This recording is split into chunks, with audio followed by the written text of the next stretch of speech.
the 7th year of love. My fiancé's assistant sent me a photo of them getting their marriage certificate. Looking at the picture, I calmly broke up with my girlfriend. The assistant called with a choked-up voice, begging me not to be mad. He said it was just a joke photo with Karina, who's under a lot of pressure at work, and to please understand. He said everything was his fault. On the other end of the phone was Karina, speaking in a tone she'd never used with me before. She said, "Honey, don't get upset. No need to explain to him." She added, "Where's he gonna go after leaving me?" I didn't respond. I just threw away the engagement ring and picked up my acceptance letter. I flew abroad and turned off my phone, starting to pack quietly. Karina didn't come home all night. She stumbled in the next morning, reeking of alcohol. Seeing me on the couch, she ordered in her usual commanding tone, "Make me some sugar water." I glanced up and didn't respond, just continued packing my things. Seeing me not answer, Karina came over, frowning. "Victor, are you deaf?" Noticing my packed luggage, she paused, then her face darkened. "What's this? You really plan to break up?" Without looking at her, I replied calmly, "Breaking up isn't something to joke about." Maybe it was my calm demeanor that made Karina's gaze turn icy. She kicked over my suitcase and looked down at me. "Have you had enough of this tantrum?" I glanced at her, a mocking smile on my lips. "A tantrum? You went and married someone else. Why would I listen to anything you say?" Karina looked even more impatient. "Haven't I explained? It was just for fun. Nick's got cancer. He wanted to give his parents some comfort before he passed. You know, he's been with me since graduation, more than an assistant, a friend. Why shouldn't I help him?" Her tone sounded condescending. "It's fine. Once he's gone, we can get the license again." I waved my hand, interrupting her ridiculous explanation. "Enough. There's no need to tell me. You have a husband now. Discuss things with him." Karina's expression turned cold again. "In the end, you're just unkind and don't trust me. If that's the case, we shouldn't get married." Her tone was threatening, but I was unfazed. "All right." Karina was taken aback, disbelief in her eyes. "You're serious?" I didn't answer, just picked up my suitcase and started to leave. As I passed Karina, she suddenly grabbed my wrist, her words icy. "Think it through. Without me, you're nothing." I looked into her eyes, this person I loved for 7 years, seeing only coldness and disdain now. It hurt, no doubt about it. I took a deep breath, smiled, and gently pried her fingers off. "Wish you both happiness." With that, I walked out without a backward glance. Before I closed the door, I heard Karina's furious voice behind me. "Victor, don't think you can come crawling back. Let's see how far you get without me." I stopped and turned around, not out of regret or longing. I just wanted to see the face of the girl I once loved so deeply, now so loathsome. Karina stomped to the doorway, gave me a cold look, and slammed the door with a loud bang, loud enough to express her anger. At the entrance to the apartment complex, I ran into Nick. Didn't need to ask. I knew he'd brought Karina back. He was probably waiting for us to fight so he could play the caring role. He lowered his window, glanced at my luggage, and smirked. "Oh, isn't it Victor? Got kicked out by Karina, huh?" I gave him a cold look, ignoring him, but he blocked my path, grinning mockingly. "Good riddance. You're too old for her anyway." I stopped, taking in his smirk, and laughed. "Yeah, I'm not a match for her. Someone like you living off her is just perfect." His expression changed. "You." I kicked him hard in the stomach and walked away without looking back. Trash doesn't deserve courtesy. That night, I found a hotel to stay in. Lying in bed, memories flooded back. Karina was once my everything. Unfortunately, she was a high and mighty princess, while I was just a regular bookworm. We met in college, though we didn't interact much. Like all the guys who liked her, I just watched her from afar. Followed her to class, out of class, to meals. In the end, I even switched majors just to be around her more. Until today, I'd never regretted that decision. Because that's what led us to get closer. I got picked by Karina for a project because of my good grades. I remember being so nervous that I stammered, finally blurting out, "I do." Karina laughed, her eyes crinkling. Sounds like you're taking wedding vows. Everyone teased me. I looked down, embarrassed but happy. She didn't mind, she even helped me out. Don't tease him. Victor's so talented. I'm the lucky one to pair up with him. After that, our relationship grew. When I confessed my feelings, she agreed without hesitation. We spent the college years as the couple everyone envied. I had excellent grades and got offers from international companies as soon as I graduated, even a scholarship to study abroad. But I turned them all down for Karina, starting at her family's company from the ground up. She also fought with her family to be with me, struggling for a space for us under her family's pressure. Sometimes I still can't make sense of it. Why Karina and I ended up like this. I mean, we both had the same goal, to provide each other with a stable future. But ever since Nick showed up, everything changed. He's younger than me, more energetic, and better at making people happy. At some point, our conversations shifted from sharing everything with each other to her talking about little details with Nick. At first, I was angry, jealous. But after a few arguments with Karina, seeing her indifferent expression and hearing her say I was making a big deal out of nothing, I got it. Her heart was no longer with me. It's not so much Nick's presence that bothers me. It's Karina's carefree attitude that breaks my heart. No matter what reason I give to try to hold on to her, as soon as Nick says something, she'd rush to him. She gave all her feelings for me to him. After 7 years, all she has for me is coldness and complaints. Still, I proposed to her. I thought maybe once we got married, she'd change. But seeing that marriage certificate with her name and another man's was the final straw. Looking out at the night skyline, I suddenly felt at peace. They say there's a 7-year itch in relationships where things just get stagnant. Maybe this is where Karina and I end. The next morning, I went to the company to resign. Honestly, it was just for show. My authority had long been undermined there. They didn't even question my resignation and approved it. Afterwards, the HR director called, pretending to be concerned. Too bad, Victor.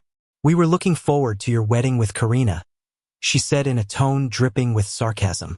I just smiled, unbothered. Don't worry, you'll get your invitation soon. Before I even left the building, Karina called. Victor, enough is enough. I rejected your resignation. You better stop or you won't get a penny and I'll kick you out. I chuckled coldly. 7 years together. Did she really think I was there for wealth, that money could sway me? Do whatever you want. I don't care, I replied and blocked her. Silence was bliss. I submitted my resignation again, and Karina agreed without hesitation. Once I got my papers, I left without looking back.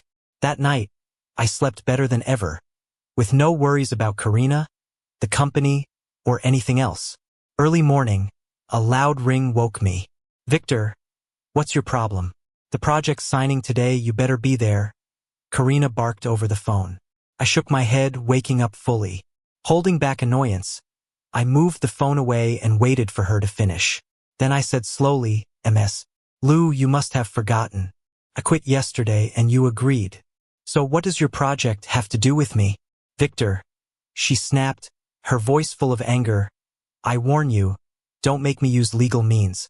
Your resignation may have been accepted, but we haven't finished the handover. I can sue you if you don't show. I wasn't playing her game. I coldly replied, don't try to threaten me. If you'd read my resignation properly, you wouldn't be wasting your time talking to me. With that, I hung up. I didn't expect to run into Karina so soon after. After I quit, several companies reached out, offering opportunities. One came from a company's boss, inviting me to dinner. Couldn't refuse, so I went. The boss was generous, booking a high-end hotel. But as soon as I arrived, I saw familiar faces from my old company filling the lobby. I realized the hotel was owned by my previous firm, and Karina's project was likely there. As I hesitated, Nick appeared out of nowhere, blocking my way. Isn't that the loser? He sneered, challenging me. What, got cold feet now? I shot him a cold glance, smirked. I guess I didn't beat you enough last time. Coming back for more? Nick's face fell, he backed up a bit, humiliated. Victor, don't think you're all that, he barked. Karina's my wife now. You're just a useless failure. I ignored him, pushed past and entered the hotel. Nick was yelling about calling security, causing a scene. People were staring. I waved casually, acknowledging them, then proceeded upstairs. The boss had reserved a room on the second floor. But someone clearly didn't want me to leave easily. "Victor, stop right there."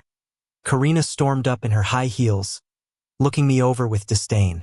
"On a day like this, you show up dressed like that? Even if you don't care about embarrassment." "I do." She told her assistant to take me for a makeover, but I shrugged them off, amused. "Karina, how many times do I have to tell you? Quit. We have no ties. I'm here for a meeting, not your charade. What I wear is none of your business." Karina was taken aback, almost reflexively mocking. "Meeting someone here? As if you, as an unwanted son-in-law, I really didn't belong here." I didn't bother explaining, turned around, and headed upstairs. But right then, another voice stopped me in my tracks. "Hey, Victor. Long time no see." I turned around, and a chubby middle-aged man was warmly approaching. It was Tom, the president of Gina Group and one of today's main figures. The project Karina mentioned was this collaboration with Gina Group. "Tom, long time no see." I walked over, and after a brief chat, Tom suddenly turned and looked at Karina. "I trust Victor completely. I can sign the project contract today, but I have one condition. Victor must be in charge of our projects moving forward." Hearing this, even Karina froze in disbelief, quickly shook my hand. "Tom, that's not right. I was about to say that I had already resigned, but Karina pulled me back with a sly smile aimed at Tom. "No problem, Tom. We can definitely do that." She grabbed my arm tightly. "Victor, you better cooperate with me," she whispered with a no-nonsense warning in her tone. I gave a snort of laughter and shook off her hand. With Tom present and everyone else looking on in confusion, I spoke up loud and clear. "I'm sorry, but I won't be participating in or collaborating on this project. I submitted my resignation yesterday, and in the future, I have no ties with Karina's company. And Miss Karina has already registered marriage with her assistant, which means she'll have nothing to do with me from now on."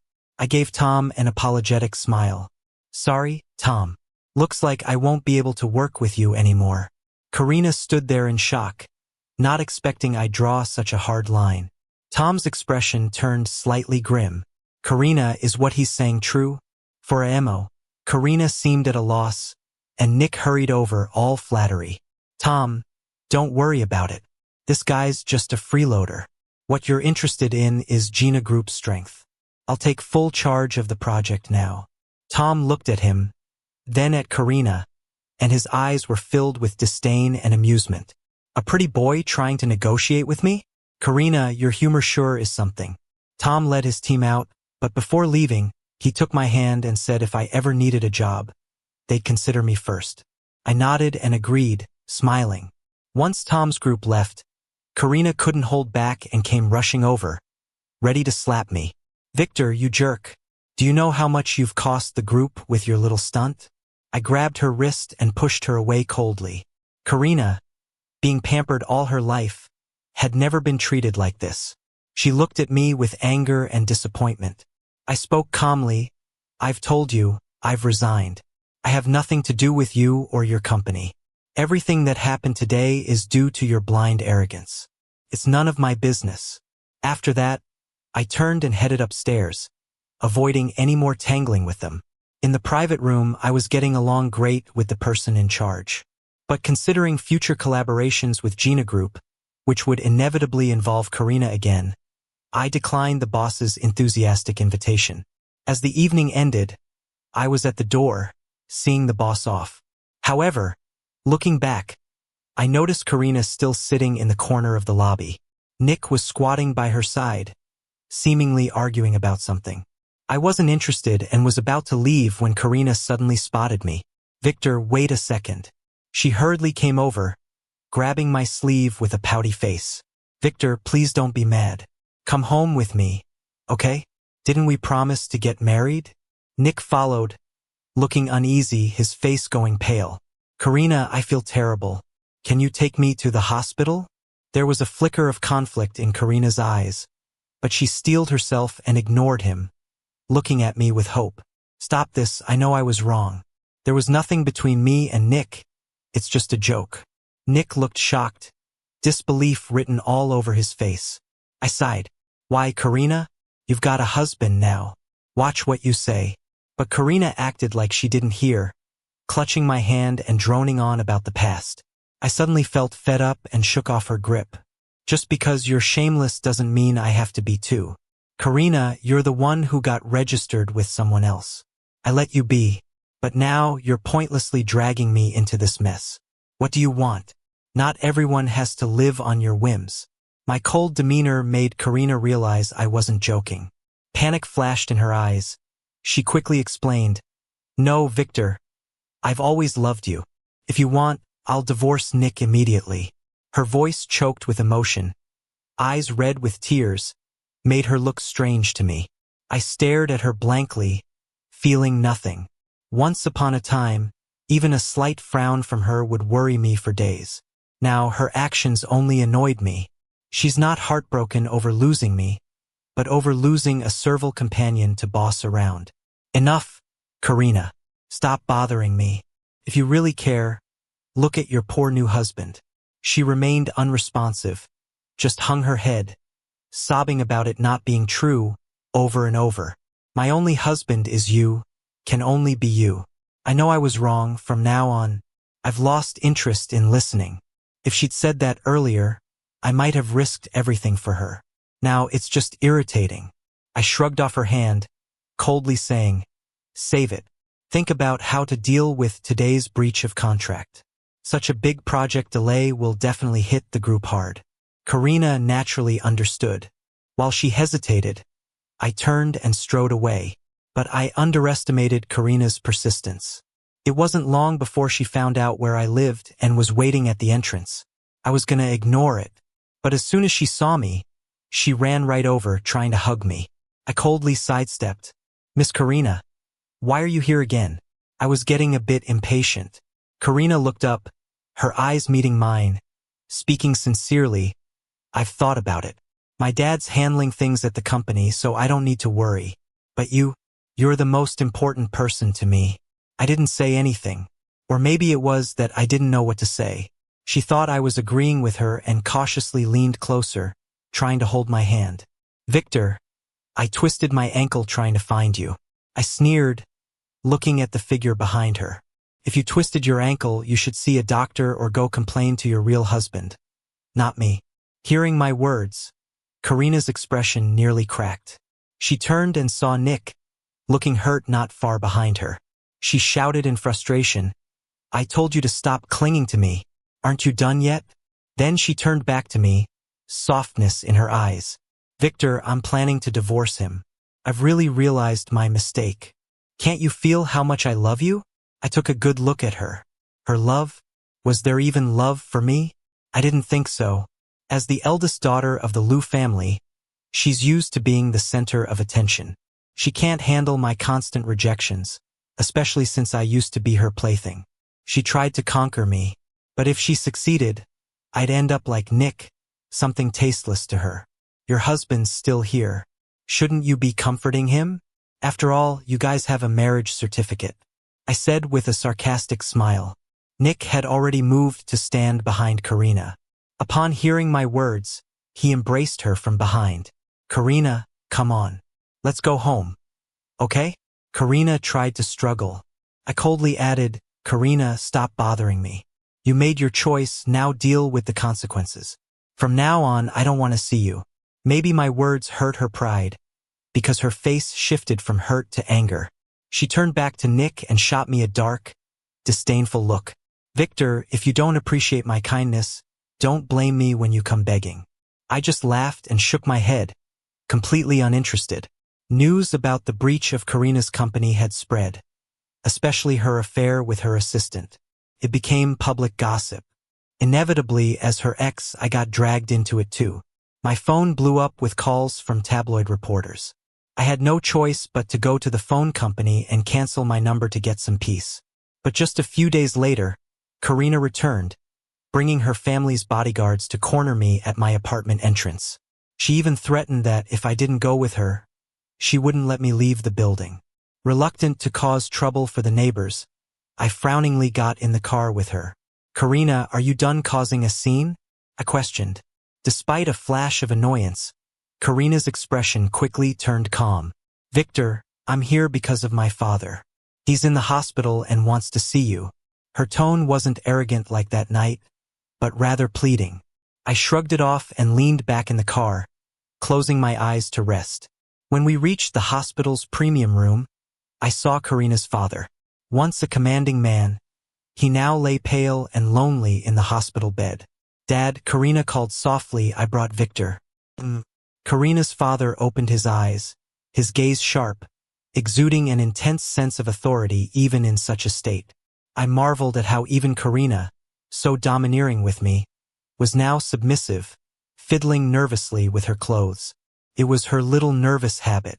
In the past, I might have comforted her, but times change. I didn't need to play along anymore.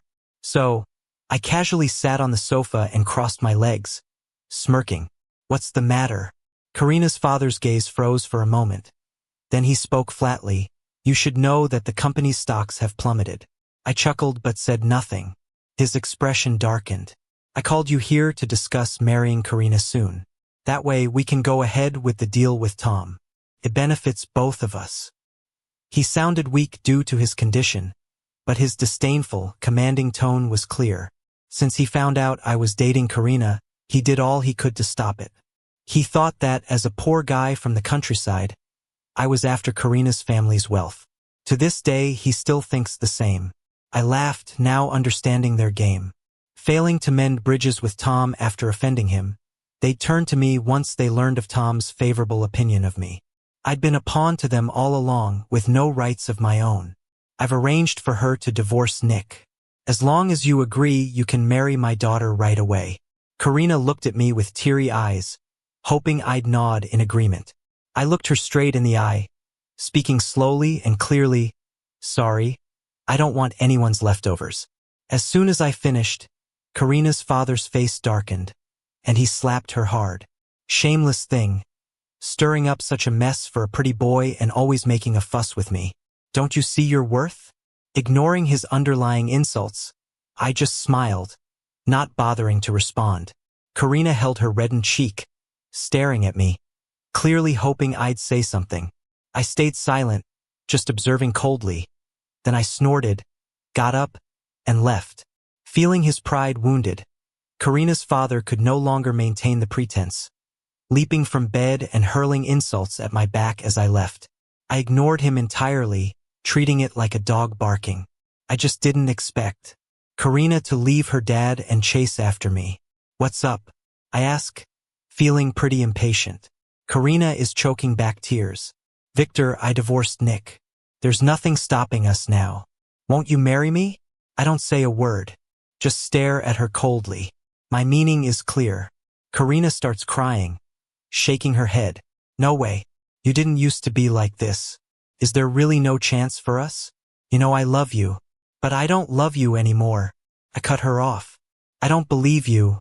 Karina gets more emotional. "I don't believe you, Victor. You used to love me so much. Did you forget?" She's yelling at me hysterically. It's hard to believe this was once the cool and composed CEO. I smirk, look at her without any feeling. "You said it yourself. That was before. The Karina I loved is gone." My words hit Karina like a thunderclap. She shakes her head furiously, still trying to make a case. But I'm out of patience. I don't want this back and forth, or hear any apologies. I push her away and walk off. She collapses, crying hard. After that day, we cut all ties. Though the buzz about Karina's company going down makes headlines. To pay off a huge penalty to Tom, she tried to cut costs by downsizing. The whole company got in a state of panic, and the bad news just flooded the media. If her family didn't have such strong roots, could have been a total disaster. But I didn't feel much about it. Karina got herself into this mess. Meanwhile, Tom reached out to me again, with a solid offer. I was tempted, but knowing I'd have to deal with the Karina's family, I turned it down. I contacted my college mentor, asked about studying abroad. He was really pleased, since he was pretty disappointed when I gave up a big opportunity for Karina. Seeing me get back on track now, he's very supportive. Victor, you're young. It's time to work hard. After retaking exams a few times, I got accepted into a famous school abroad. To celebrate, my mentor organized a reunion with old classmates. There, I ran into Karina again. In just a few months, she was almost unrecognizable. Karina broke the awkward silence. Hey, long time no see, Victor. She gave a smile, but it seemed a little forced. I nodded, didn't say much. Her eyes dimmed. I must look terrible now, right? Not too bad, just a bit tired. I answered honestly. Her eyes welled up again, colors of hurt and longing in her voice. Victor, I thought I'd never see you again. She stepped close, almost touching me. I frowned and stepped back. Talking is fine, but standing so close, people might get the wrong idea. My action and words startled Karina. Her eyes were full of sorrow. I got annoyed. Who was she putting on this show for? If there's nothing else, let's go inside. The professor is waiting. I tossed these words over my shoulder and brushed past her. When people heard I got into a top school abroad, they raised their glasses to me. After a few rounds, I was getting buzzed. My mentor, not much of a drinker, left early. I understood he was giving us space. With him gone, folks loosened up more, chatting and drinking different topics. Someone brought me into the conversation. I answered all the questions. Then the unavoidable topic of me and Karina came up. In college, we were the golden couple. I frowned, picked up my drink, then spoke once everyone was looking. Karina's a rich girl, not someone I can match. Thanks to our past, I've become a better person. Then I downed my drink. People sensed it was a tense subject, so the conversation shifted. Still, some wouldn't let it go, pushing for Karina and me to play couple games. Seeing me set down my drink, refusing to partake, Karina tried to help me out, yet the others kept pressing. Karina sighed, sitting next to me. Almost instinctively, I stood up. Karina seemed tipsy, stumbled and grabbed me. Folks shouted, "Kiss, kiss." A gleam flickered in Karina's eyes. She actually leaned in for a kiss. I lost it, shoved her away. "You've had enough?" My sudden outburst froze the crowd. The room grew tense. I ignored it, stared Karina down. You know full well why people are joking around. Are you seriously unclear about our situation? Karina bit her lip, looking pitiful. I had no pity. I said louder, "We broke up because she married someone else." The crowd buzzed with chatter. I didn't bother sticking around, just said I was drunk and left. Karina wouldn't let up, chasing after me. Couldn't believe how clingy she's gotten. I missed her cool demeanor. I stopped, turned, gave her a cold stare. "Are you done? With a husband and everything now? Isn't this beneath you?" Karina stopped, tears flowing. "I know you're leaving. I just wanted to see you a bit more." My heart didn't stir. When we were together, she didn't treasure it. Now she's acting all lovey. For whom? Besides, I saw the photos Nick sent a month ago. They had patched things up. So, why is Karina bothering with me? You have someone, a spouse. Shouldn't you stick by that? She shook her head, all riled up. "No way. It's completely over between him and me." She frantically explained. "That's when I found out. From the very start, Nick faked his illness. He was never sick. He just wanted Karina's sympathy, to steal her away from me." Watching her, tears streaming down her face, her whole body trembling, I felt no sympathy. Yeah, Nick is a jerk, but all his excessive behaviors couldn't have happened without Karina's consent. So, rather than saying Nick deceived her, it's more like she willingly let him deceive her. But now everything's said and done. Why bother arguing about who's right or wrong? Karina, let me go. And let yourself go too. Wouldn't it be better to end things gracefully? The next time I saw Karina was the day I boarded my flight. She was wearing a mask, walking behind me, thinking I didn't know. I just played along, headed into the lounge. She sat right behind me, I pretended not to notice, wearing headphones quietly waiting. Before leaving, I got a call that totally surprised me. It was from Karina's dad. His tone had turned extremely polite, full of flattery. "Victor, come back. I apologize. Can you give my daughter another chance? I know, I wronged you back then, wronged you both. But now, I've seen your capabilities, how you've cared for her. Now that you're gone, she's been miserable every day. As her father, it's heartbreaking. So, I'm begging you, for old time's sake, give my daughter one more chance." I got up and looked directly at Karina. "Karina, I won't repeat myself, so listen up. From now on, I am a stranger to you and to your family." I walked to the boarding gate, glanced back casually. Karina was sobbing, collapsed on the floor. I didn't look back, didn't turn around. Not until I was on the plane, looking out at the blue skies and white clouds, did my thoughts finally calm. I deleted all the contacts related to Karina. After the plane landed, staring at the completely unfamiliar surroundings, a tinge of unease crept in, but it was quickly replaced by excitement. "You're Victor?" A young, vibrant girl ran up to me, holding a sign. "I'm Linda. I'm here to pick you up." I reached out my hand, with a smile. "Hi, Linda." In the days abroad, I threw myself back into my studies. Those messy thoughts in my heart slowly faded away amidst the busy coursework. When I almost forgot the name Karina, one late night, I received a call from across the ocean. "Is this Victor?" "Yes, it is. I'm Karina's lawyer. She passed away at 3:10 p.m. Beijing time. Before she died, she entrusted me to pass on a message to you." Before I could respond, Linda, who had just finished her shower, came over, towel drying her hair. "Honey, who's calling so late?" I smiled, gave her a reassuring look. "Don't worry, it's no one important." With that, I didn't give the caller a chance to speak. Dropped a "I don't want to hear it" and hung up decisively. Linda snuggled into my arms, her eyes filled with affection. "Honey, let's visit my parents tomorrow. They want to meet you." I smiled and gently tapped her nose. "Sure."